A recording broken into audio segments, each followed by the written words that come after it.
Hello दोस्तों, मेरा नाम है मुनीर हैदर और आप देख रहे हैं Munir Haider official YouTube channel. Haris Rauf injured हो गए हैं कैच पकड़ते हुए। आप लोगों ने देख रखा होगा कि जब वो कैच पकड़ने के लिए गए थे लास्ट ओवर की सेकंड लास्ट ओवर में, तो जमान की बॉल पर वो कैच पकड़ने के लिए, sorry I think last over, हाँ जी लास्ट ओवर में वो कैच पकड़ने के लिए गए थे।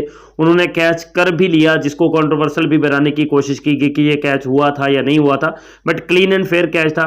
लेकिन इस कैच को पकड़ने के चक्कर में हारिस रऊफ जो है वो इंजर्ड हो गए और आप सब लोगों ने देखा होगा। लेकिन अब हारिस रऊफ की हालत क्या है उस पर भी आपको आगाह करूंगा, और साथ ही साथ ये भी बताऊंगा कि हारिस रऊफ ने वो जो कैच पकड़ा था वो सही था या गलत था।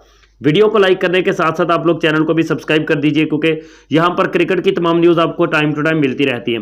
हारिस रऊफ का शोल्डर का प्रॉब्लम बन चुका है, बिकॉज वो कैच पकड़ते हुए हारिस रऊफ जो है उन्होंने कैच तो बहुत ही ज़बरदस्त किस्म का वो पकड़ लिया था, लेकिन कैच को पकड़ने के बाद जब वो गिरे हैं ना ज़मीन पर, तो उनका जो शोल्डर है ना, ये राइट वाला शोल्डर उनका लगा है ज़मीन पर और शोल्डर में कोई इंजरी हो गई है।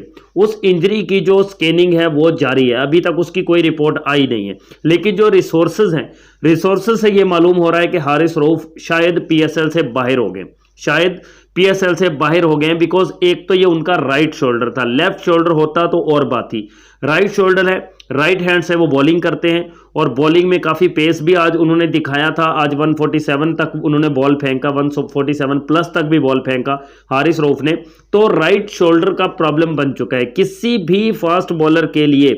वो जिस भी आर्म से बॉल करता है, राइट आर्म है या लेफ्ट आर्म है, अगर उस आर्म के शोल्डर में प्रॉब्लम बन जाए तो वो फास्ट बॉलर जल्दी रिकवर नहीं हो पाता। ये बात आप मेरी लिख लें कि वो बॉलर जल्दी रिकवर नहीं हो पाता, और हारिस रऊफ जो है वो जल्दी रिकवर नहीं हो पाएंगे। जिन बंदों तक ये न्यूज़ पहुंच रही है कि हारिस रऊफ जो है वो पीएसएल पूरे के पूरे पीएसएल से बाहर हो गए, तो 99% वो पीएसएल से बाहर हो गए। शायद ही कोई ऐसी चीज़ हो कि जिसकी वजह से हारिस रऊफ वापस टीम में आ जाएं, या मतलब उनकी स्कैनिंग के बाद जो रिजल्ट्स आ जाएं तो ये पता चले कि भाई हारिस रऊफ को ज़्यादा सीरियस किस्म की इंजरी नहीं हुई है। लेकिन जिस तरह से हारिस रऊफ ज़मीन पर गिरे, जो उनका रिएक्शन आ रहा था, और रिएक्शन के बाद जिस तरह से वो ज़मीन पर ही लेटे रहे और वो दर्द से कराह रहे थे जिस तरह, तो उससे ये वाज़ेह है कि उनके शोल्डर में काफ़ी ज़्यादा फ्रैक्चर हो चुका है। उससे ये कन्फर्म हो चुका है कि उनके शोल्डर में काफ़ी फ्रैक्चर हो चुका है, और उस फ्रैक्चर के बाद वो जल्दी रिकवर, कम अज़ कम वो 3 से 4 महीने तक तो रिकवर होने वाले नहीं है, जो एक इब्तदाई एक बात होती है उसके मुताबिक। बाकी स्कैनिंग के रिजल्ट्स आएंगे, अगर कोई अपडेट आती है, हारिस रऊफ वापस आते हैं नहीं आते हैं, उस पर भी आपको ज़रूर मैं आगाह करूँगा, क्योंकि ये मेरा काम है। अब आते हैं कैच की तरफ।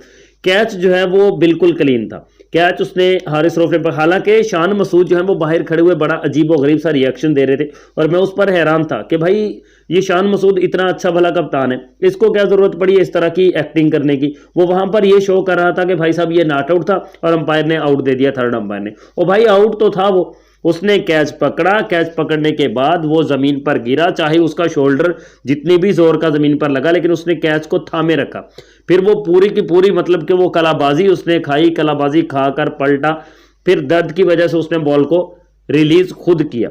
मतलब उसके बाद हाथ से बॉल जो है वो निकला नहीं था, उसने खुद रिलीज़ किया कि मतलब मैंने कैच पकड़ लिया है, अब मैं बॉल को रिलीज़ कर रहा हूँ। तो ये क्लीन एंड फेयर कैच था। कल वाले मैच में कुछ प्रॉब्लम हुई थी, जो वो बाहर बाउंड्री लाइन पर कैच था, वो बार बार मतलब उस पर आज भी सारा दिन डिबेट होती है कि वो मतलब नॉट आउट था और अंपायर ने उसको आउट दिया। लगता भी था कि वो नॉट आउट था, वो कंट्रोवर्शियल था, लेकिन ये वाला कैच की कोई कंट्रोवर्सी नहीं है। होप्स हो कि हारिस रऊफ जल्दी फिट हो जाए भाई, जल्दी वो रिकवर हो जाए, जल्दी उसकी जो कोई ज़्यादा प्रॉब्लम ना हुई हो। स्कैनिंग के जो रिजल्ट्स आएंगे तो उसमें पता चल जाएगा, उसके लिए हम दुआ करते हैं। बाकी ख़तरा है कि वो क्रिकेट से कुछ टाइम के लिए एक बार फिर से दूर होने वाला है।